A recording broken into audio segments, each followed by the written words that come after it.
еңбек еткен адамдарды жақсы көремін. Жалпы өмірімде сондай. Әйел өмірдің өзегі мен күре тамыры дейді. Әйелің ақылды болсаң, 4 балаң түгел дейді. Немесе әйелің ақылды болса, бүкіл байлықтың тең жартысы дейді. Әйел сұлу бола ма, болмай ма, ол табиғаттан, бірақ ақылды болып парыз ететін әйелдер. Әйелдер адал болса, ол періштедей пак болса, оның мерейі үстем тұрады екен. Ол баланың алдында да, ер адамның алдында да. Сондықтан бүкіл үйдің ұйытқысы әйелдерге көп нәрсе байланысты. Сол адалдығы мен әділдігі адамды сол бір қарыздар етеді. Сондай болуға. Сол айтады, бір адамды көргенде несін айтасың деген, бір адамды көргенде жақсы қасиетін айту керек деп. Неге деп сұрады.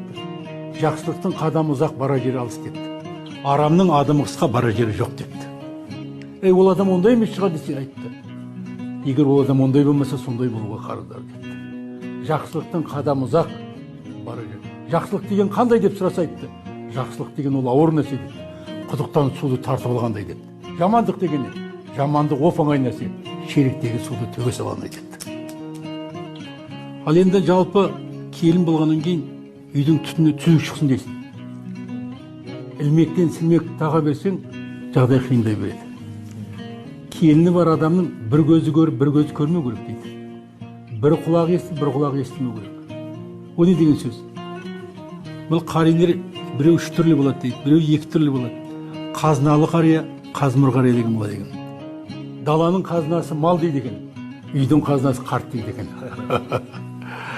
Қазыналы қарт кешірімді болу керек, мейірімді болу керек. Келінге жақсы нәрсені үйрете беру керек. Келін де өзің қызың сияқты нәрсе.